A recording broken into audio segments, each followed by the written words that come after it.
आइए अपने रसूल की शान इल्म को कुरान से समझिए और फिर अंदाजा कीजिए कि हमारे यहाँ कितने फितने फैलाए जा रहे हैं। अल्लामा इकबाल ने अपनी एक नज़्म में लिखा है, उनकी नज़्म में इबलीस का पैगाम अपने फर्जंदों के नाम, कि शैतान ने मीटिंग की अपने बेटों की और उन्हें पैगाम दिया। उन्हें पैगाम दे के शैतान क्या कहता है? कहता है वो फाका कश, वो जिसका पेट भूख से भरा हुआ है, गिजा से नहीं, किससे? भूख से भरा हुआ है। वो फाका कश जो मौत से डरता नहीं जरा, रूहे मोहम्मद उसके बदन से निकाल लो, फिक्र अरब को दे के फरंगी तखय्युलात, इस्लाम को हिजाजो यमन से निकाल दो। ये इस्लाम दुश्मन ताकतों को पता है कि इनके पेट अगर भूख से भी भरे हों, भूख से बोलिए भरे हों, ये फाका कश हो, लेकिन जब तक इनमें रूहे मोहम्मद बाकी रहेगी, इनके अंदर इस्लाम के लिए मर मिटने का जज्बा भी हमेशा जिंदा और बाकी रहेगा। यही वजह है कि उनका सारे का सारा इर्तिकाज, फोकस, तवज्जो हमारे दिलों से रूहे मोहम्मद और इश्क़े मोहम्मद निकालने के ऊपर लगी हुई। तो हाज़रीन, आइए कुरान इसके मुतल्लिक क्या कहता है, तवज्जो है जी आपकी? आले इमरान कौन सी बोलिए? आयत नंबर, वर्स नंबर 179, 179। अल्लाह ताला ने इरशाद फरमाया, वमा काना अल्लाहु लियुत्लिअकुम अलल गैब वलाकिन्नल्लाह यज्तबी मिन रुसुलिही मन यशा। इरशाद फरमाया, लोगो अल्लाह की ये शान नहीं, अल्लाह का ये तरीका नहीं कि तुम में से हर शख्स को अल्लाह इल्मे गैब पर इत्तिला दे दे। ये अल्लाह का तरीका, अगर हर शख्स को ही गैब पर इत्तिला हो गई तो आलम दुनिया का निजाम तबाह बर्बाद हो जाएगा। ये है या नहीं बोलिए? तो अल्लाह ने फरमाया अल्लाह का ये तरीका नहीं है कि आम्मतुन नास, तुम में से हर शख्स को अल्लाह गैब पर इत्तिला दे दे। इरशाद फरमाया, वलाकिन्नल्लाह यज्तबी मिन रुसुलिही मन यशा, लेकिन इरशाद फरमाया कि अल्लाह अपने रसूलों में से जिसे चाहता है चुन लेता है और इल्मे गैब पर इत्तिला अता फरमा देता है। इल्मे गैब से नवाज देता है अपने रसूलों को। किनको बोलिए? इल्मे गैब से नवाज देता है, इल्मे गैब से बोलिए नवाज देता है। ये कुरान पेश कर रहा हूं। क्या पेश कर रहा हूं? अल्लाह ताला ने क्या फरमाया कि जो रसूल हैं मैंने उन्हें गैब के इल्म से नवाज दिया है।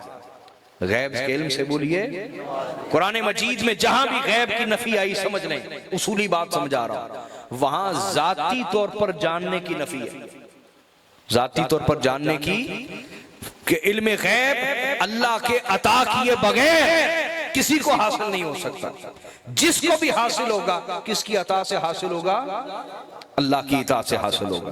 तो जाती तौर पर इल्म गैब का अता हो जाना इसकी नफी है, और खुदा की अता से अता हो जाना इसका इस्बात खुद कुरान कर रहा है।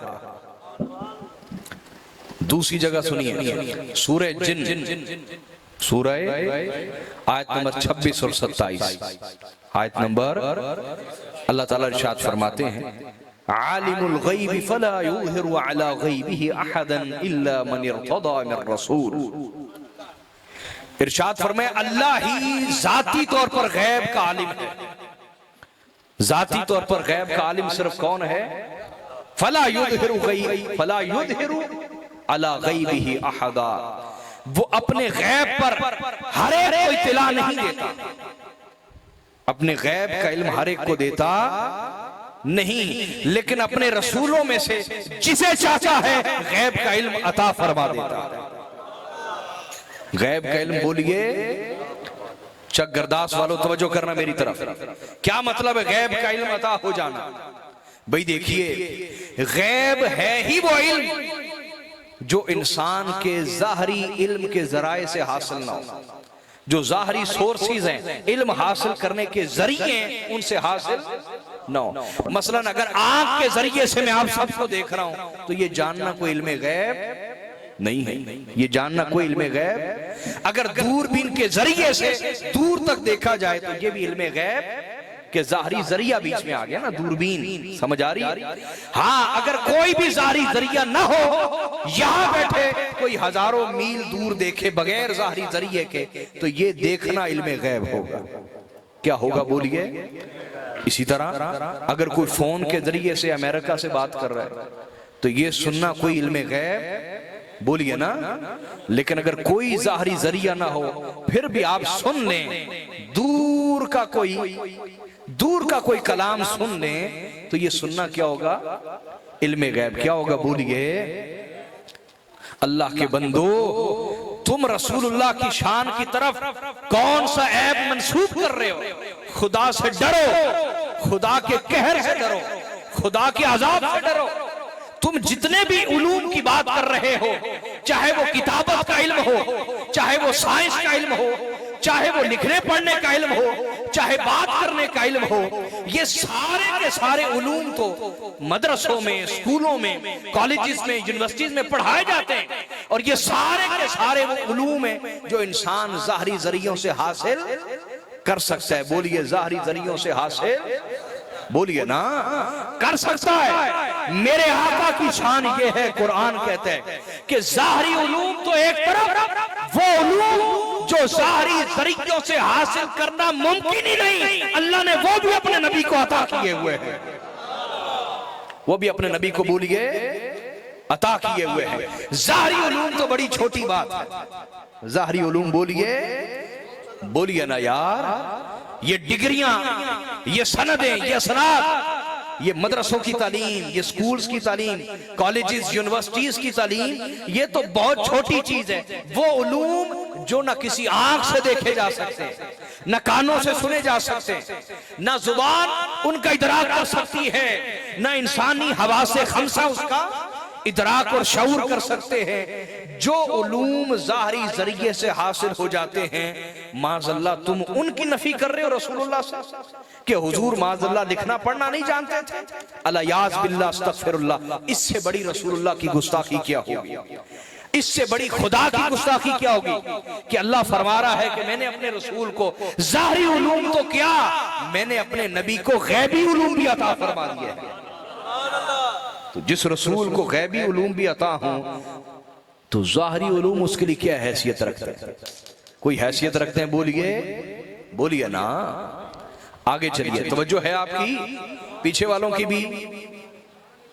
मेरा अंदाज समझ आ रहा है, मैं कुरान से बात कर रहा हूं। आगे चलिए, अल्लाह ताला ने इरशाद फरमाया, अर्रहमान अल्लमल कुरान। इंतहाई रहमत वाली है वो जात जिसने बराह रास्त कुरान सिखाया, बराह रास्त कुरान का इल्म दिया, बराह रास्त कुरान की तालीम दी। किसको सिखाया? हाँ, रहमत वाली है वो जात जिसने अपने रसूल को खुद कुरान का इल्म दे दिया। खुद कुरान का बोलिए। अब कुरान क्या है? अल्लाह पाक ने खुद इरशाद फरमाया, तिबियान लिकुल्ली शै।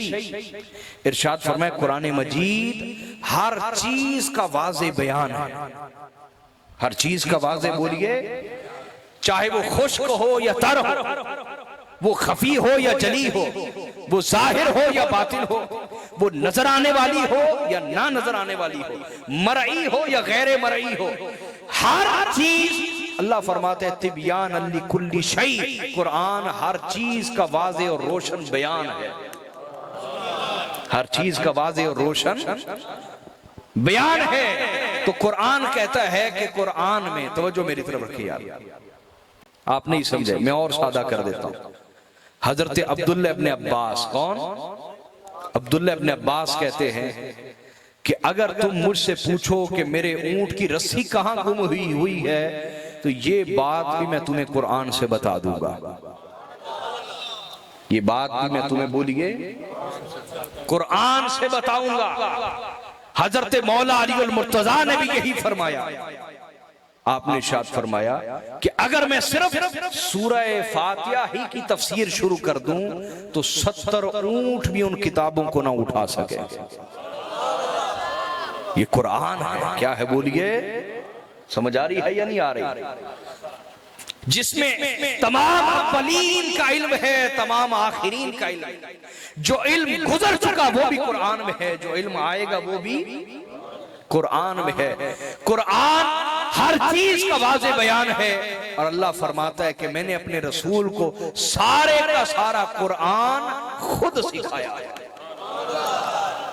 सारे का सारा कुरान खुद सिखाया है। आगे चले अल्लाह इरशाद फरमाते हैं, वअल्लमक मा लम तकुन तअलम व कान फज़लुल्लाहि अलैका अज़ीमा। फरमाया ऐ मेरे रसूल, वअल्लमक, अल्लाह ने आपको खुद हर चीज का इल्म अता फरमा दिया। मा लम तकुन तअलम, जो आप इससे पहले जानते न थे, आप इससे पहले जिस जिस चीज का भी इल्म नहीं रखते थे, वअल्लमक, अल्लाह ने हर उस चीज का इल्म आपको अता फरमा दिया। अब इन दोनों आयतों को मिला के बात को समझिए, तवज्जो है आपकी मेरी तरफ? दोनों आयतों को मिला के बात समझिए। परवरदिगार क्या समझाना चाह रहा है? अल्लाह पाक समझा ये रहा है कि तुम्हारा हाल ये है कि तुमने इल्म लेना हो तो तुम मखलूक के मोहताज हो। तुमने इल्म लेना हो तो तुम किसके मोहताज हो बोलिए? मखलूक के। किसी उस्ताद के पास, किसी शेख के पास, किसी मुर्शिद के पास जाओगे ना, किसी टीचर प्रोफेसर के पास जाओगे, उससे इल्म लोगे। तुमने छोटे से लेकर छोटे से छोटे इल्म से लेकर बड़े से बड़े इल्म तक जिस दर्जे का भी इल्म हासिल करना हो, तुम किसके मोहताज हो बोलिए ना? मखलूक के। यही फर्क है तुम में और मेरे रसूल, यही फर्क है तुम में और मेरे, कि तुम इल्म सीखने में मखलूक के मोहताज हो, और मेरे रसूल की शान ये है कि मेरे रसूल ने मखलूक में से किसी के आगे घुटने नहीं टेके। जितना भी इल्म है अल्लाह ने बराह रास्त अपने रसूल को खुद सिखाया है। नारे तकबीर,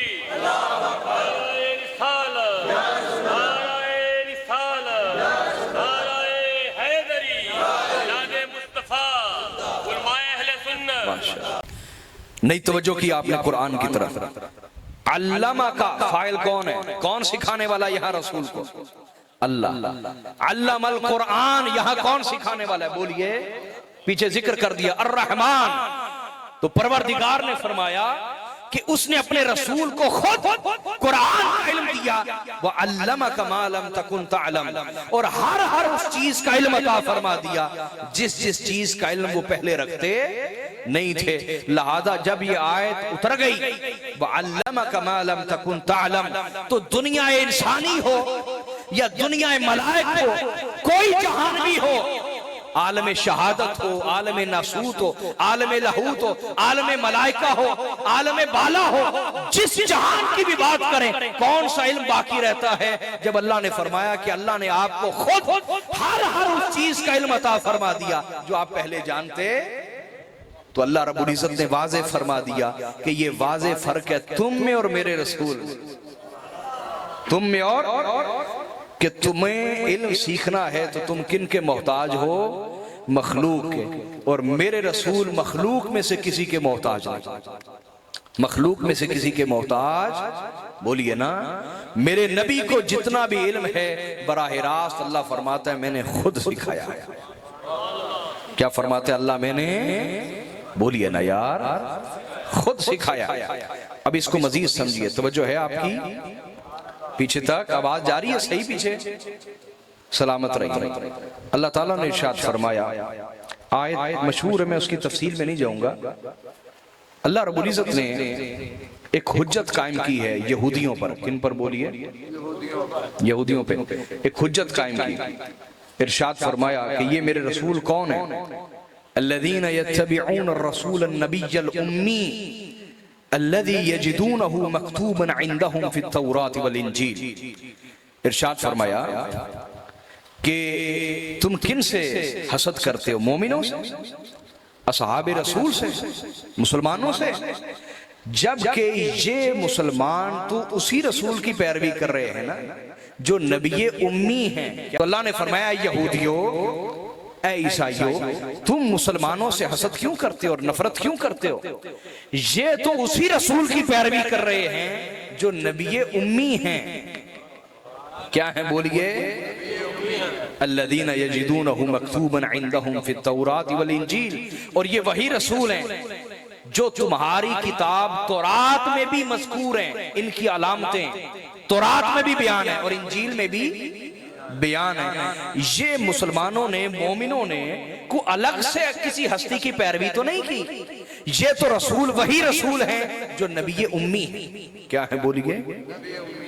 और वो नबी उम्मी, उनकी अलामतें तो तुम खुद अपनी किताब तौरात और इंजील में पाते हो और पढ़ते हो। तो ये नबी उम्मी हैं। क्या है बोलिए? बोलो ना यार, अल्लाह क्या समझाना चाह रहे हैं? अब मैं उस मौजू की तरफ नहीं जा रहा, चूंकि मेरा मौजू और है ना, हुजूर की शान इल्म पे बात करनी। तो अल्लाह ने अपने रसूल को क्या करार दिया कि हुजूर क्या है? नबी उम्मी। बोलिए नबी उम्मी किसको कहते हैं? सवाल है मेरा, उम्मी किसको कहते हैं? यही माना है जिसने फसाद पैदा किया। याद रख लें, एक ही लफ्ज जब उम्मती के लिए इस्तेमाल होगा तो उसका माना और किया जाएगा, और वही लफ्ज जब रसूलुल्लाह के लिए इस्तेमाल किया जाएगा तो उसका माना और किया जाएगा। इसको एक मिसाल से समझें। देखें, आपके दरवाजे पर कोई आए, आपका बेटा बाहर जाए, दस्तक हो, वो बाहर जाए, आने वाला पूछे आपके किबला वालिद साहब किधर हैं? ये उसने एक जुमला बोला। अब एक और आने वाला है, वो आपके बेटे से कहे हाँ तुम्हारे अब्बा किधर हैं? बात उसने भी वही पूछी। तीसरा आने वाला के ओए प्यो किथे? बात वो भी वो पूछ रहा है, समझ आ रही है? चौथा आने वाला वो कहे हाँ मां दा कसम किथे? बात वो भी वो पूछ रहा है, समझ आ रही है कि नहीं आ रही? लेकिन बोलने वाला अपने अंदर की तहजीब बताएगा, अपने अंदर का इल्म बताएगा, अपने अंदर के अखलाक बताएगा। याद रखें, रसूल के लिए करना जायज ही नहीं। अनपढ़ का माना उम्मी, उम्मी का माना अनपढ़, उम्मी का माना अनपढ़। बोलिए, बोलो तो सही यार। नबी सल्लल्लाहु अलैहि वसल्लम के लिए तखसीस के साथ उम्मी का लफ्ज जब आएगा तो इसका माना हरगिज अनपढ़ करना जायज। फिर बोल लें, उम्मी का माना अनपढ़ करना हरगिज जायज। फिर आप कहेंगे उम्मी किसको कहते हैं? भाई उम्मी उसको कहते हैं जिसका मखलूक में से कोई उस्ताद ना हो। देखो बात वही है, लेकिन मैं आपको पूरी शान के साथ समझाऊंगा।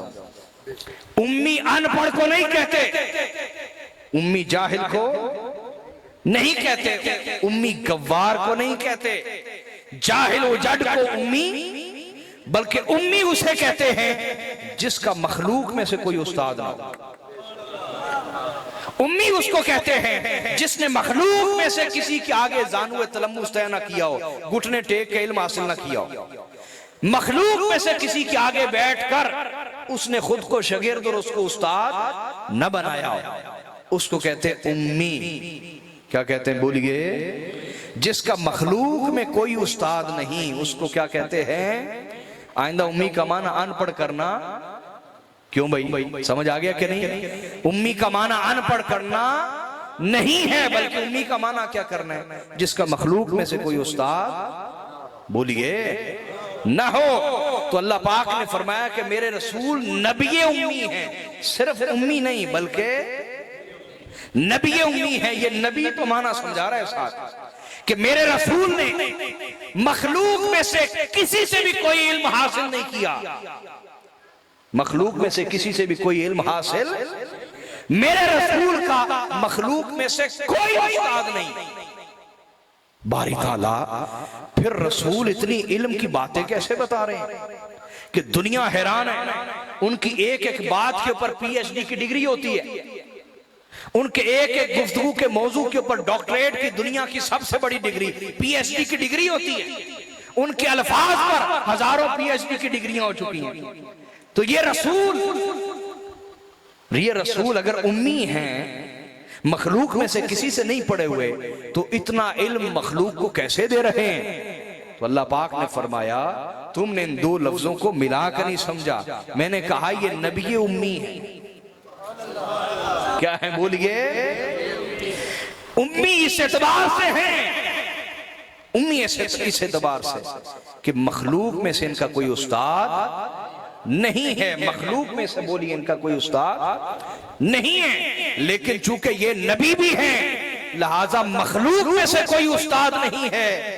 तो फिर इतना इल्म कहां से आया? अल्लाह ने फरमाया ये सारा इल्म मैंने अपने नबी को खुद सिखाया, मैं अपने रसूल का खुद उस्ताद। व अल्लमल कुरान, रहमान अल्लमल कुरान, और उधर फरमाया व अल्लमका मा लम तकुन तअलम। अपने रसूल को ये सारा इल्म किसने दिया? अल्लाह फरमा रहा है मैंने खुद दिया। लिहाजा जब रसूलुल्लाह के लिए उम्मी का माना किया जाएगा तो माना यह किया जाएगा कि वो नबी जिनका मखलूक में से कोई उस्ताद नहीं है, बल्कि अल्लाह ने बराह रास्त उन्हें हर ज़ाहिरी इल्म भी अता फरमा दिया, हर बातनी इल्म भी अता फरमा दिया। ये वो रसूल है। ये बोलिए फिर उम्मी का एक और माना भी समझिए, तवज्जो है आपकी? उम्मी का एक और माना समझिए, तवज्जो कीजिएगा मेरी तरफ। उम्मी किसको कहते हैं? उम्मी लफ्ज निकला है उम से। किससे निकला है? ये अरबी जुबान है और बड़ी मुनज़्ज़म जुबान है अरबी जुबान, ठीक है? तो उम्मी जो लफ्ज है ये उम से निकला है। किससे निकला है? मेरी सारी तालीम अल्हम्दुलिल्लाह इसके अंदर है, BS ऑनर्स, दर्स निज़ामी, MPhil, PhD। लिहाजा ये कोई घबराने वाली बात नहीं जो आप घबरा के सुन रहे, पता नहीं शाह जी सही गल्ला कर दे पे नहीं या गलत कर दे पे। तो जरा ज़ौक़ से बैठो यार, मैं अपनी गुफ्तगू का ज़ामिन हूँ, जो बोल रहा हूँ रिकॉर्डिंग भी हो रही, हर लफ्ज का ज़ामिन। तवज्जो करें मेरी तरफ। उम्मी लफ्ज किससे निकला है? बोले ना उम से। यार सारे बोले ना उम से। उम किसको कहते हैं? उम कहते हैं असल और बुनियाद। उम किसको कहते हैं? बोलिए। अरबी में मां को भी कहते हैं उम। मां को क्या कहते हैं? उम। इसी से जो उर्दू में लफ्ज है ना अम्मी, ये असल में अरबी का लफ्ज है उम्मी, और उम्मी का माना है मेरी मां। ये जो हम उर्दू पंजाबी में भी कहते हैं ना अम्मी, ये असल में अरबी का लफ्ज है उम्मी। क्या लफ्ज है? और उम्मी का एक माना जो मैंने बताया उम असल बुनियाद को कहते हैं। तो हम उम्मी का मतलब होता है मेरी माँ। उम्मी का माना क्या है? बोलिए ना मेरी माँ। अरबी में जब माँ को बुलाया जाता है तो कहते हैं या उम्मी, ए मेरी माँ। अब माँ को उम क्यों कहते हैं? माँ को बोलिए, इसकी वजह यह है कि वो औलाद की बुनियाद होती है। औलाद की क्या होती है? इस वजह से उसको उम कहा जाता है, क्योंकि उम कहते हैं बुनियाद को। उम किसको कहते हैं? बोलिए ना, बोलिए ना यार। बुनियाद को कहते हैं उम। और सनद लें, लुगत के एतबार से बताता हूं। मक्का का एक नाम है शहरे, फिर नहीं बोलते यार, शहरे मक्का का एक नाम है उम्मुल कुरा। क्या नाम है? बोलिए, बोलिए ना उम्मुल कुरा। करिया की जमा, करिया कहते हैं बस्ती को। करिया किसको कहते हैं? तो बस्तियों की मां है कौन? मक्का। बस्तियों की बुनियाद है कौन? बस्तियों की असल और जड़ है कौन? बोलिए मक्का। उम कहते हैं असल को, बुनियाद को, जड़। और चीज समझे, ये कुरान से हदीस से आपको बताता हूँ। रसूलुल्लाह सल्लल्लाहु अलैहि वसल्लम ने शराब को करार दिया उम्मुल खबाइस, कि ये तमाम गुनाहों की माँ है। उम्मुल खबाइस, तमाम खबास्तों की, गुनाहों की क्या है?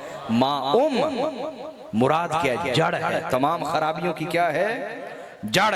तो उम का माना कुरान और हदीस से ये भी पता चला, जड़। उम किसको कहते हैं? जड़ को। उम किसको कहते हैं? असल को। किसको? उम किसको कहते हैं? बुनियाद को। किसको? बोलिए। अब आ जाए, जब रसूल को उम्मी कहा जाएगा तो माना क्या होगा? हाय हाय, माना ये होगा कि लोगों पहचान लो अपने रसूल को, पहचान लो ये वो रसूल हैं जो नबी उम्मी हैं। क्या है? ये हर खैर की बुनियाद है। बोलिए हर, चाहे उस खैर का ताल्लुक अकीदा से है, अमल से है, अखलाक से है। कायनात के अंदर जितनी भी खैर पाई जाती है उसकी बुनियाद और असल मोहम्मद मुस्तफा। क्या है? मोहम्मद। ये किताबत लिखना पढ़ना तो बड़ी छोटी बात। कायनात के अंदर जो भी खैर है, चाहे वो इल्म से ताल्लुक रखे, फन से ताल्लुक रखे, हिकमत से ताल्लुक रखे, उसका ताल्लुक उस खैर का जिस चीज के साथ भी है, हर उस खैर की बुनियाद असल मोहम्मद मुस्तफा की जात है। तीसरा माना क्लियर हुआ? आगे माना चले। क्यों भाई, सुनना चाह रहे हैं? कहते हैं बुनियाद को। किसको कहते हैं? बोलिए ना। एक हदीस सुनिए, फिर हम मौजू आगे चलाते हैं।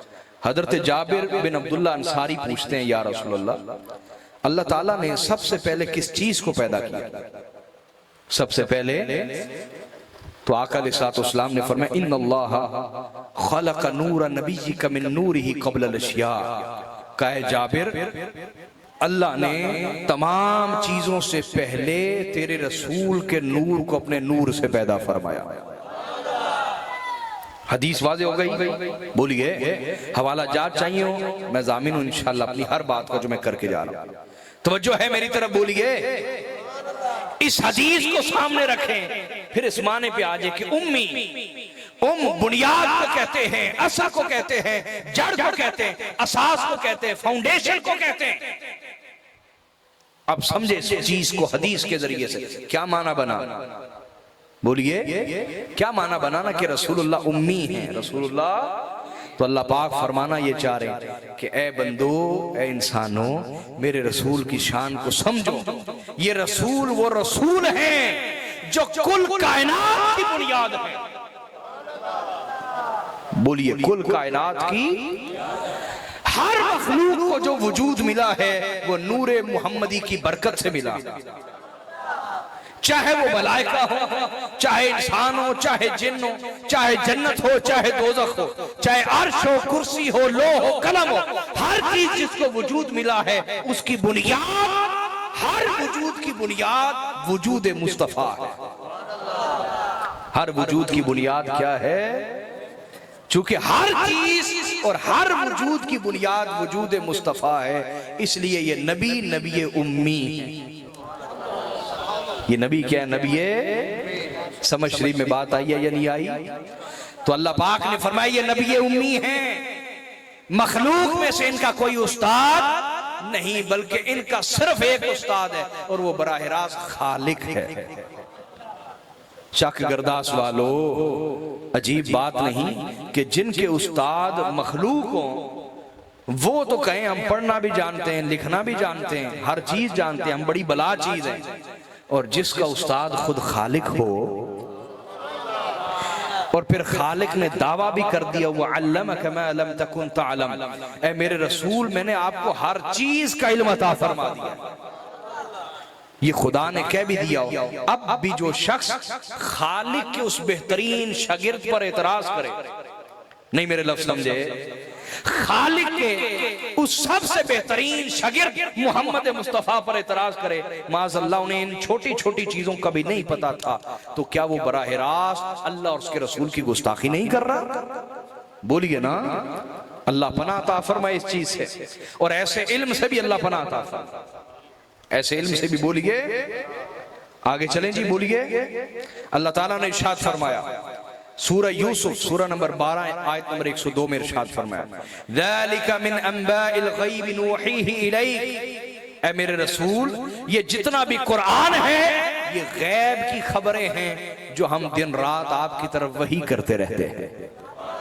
तो जिस रसूल को अल्लाह ने गैब ही सिखा दिया, ज़ाहरी इल्म उसके आगे क्या हैसियत रखता है।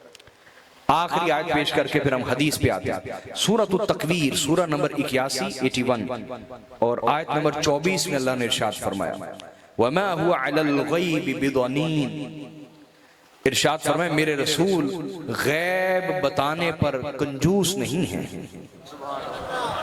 गैब बताने पर, बोलिए, इधर देखिए मेरी तरफ, कंजूस कौन होता है? बोले भाई कंजूस क्या उसको कहेंगे जिसके पास है ही कुछ नहीं, और कोई मांगने आ गया तो वो माजरत करे कि मेरे पास अभी है नहीं, होता तो मैं जरूर देता। क्या आप इसको कंजूस कहेंगे? नहीं, इसको फकीर कहेंगे। इसको क्या कहेंगे? ये कंजूस नहीं। कंजूस कौन है? जेब भी भरी, तिजोरी भी भरी हुई, फिर अगर को मांगने के लिए आ गया तो वो कहे यार मैं तो आप बड़ा मोहताज हाँ, मैं तो आप कंगला आदमी हाँ। समझ आ रही है? इसको कहेंगे ना आप कंजूस कि जिसके पास हो भी तब भी ना दे, हो भी बोलिए तब भी ना दे, उसी को कंजूस कहेंगे। बोलो तो सही यार, उसी को कंजूस कहते हैं ना, कि जिसके पास हो तब भी ना दे। अब कुरान कहता है, सुनिए, वमा हुआ अलल गैबि बिदनीन, कि मेरे रसूल गैब की खबरें बताने पर कंजूस और बुखील नहीं है। आया कंजूस और बुखील मुराद क्या है? कि जिस तरह मालिक अर्श ने, परवरदिगारे आलम ने उनको सिखाने में कमी नहीं की और उनको अता करने में कमी नहीं की, इस तरह वो रसूल आजम गैब की खबरें बताने में भी कोई कमी नहीं करते।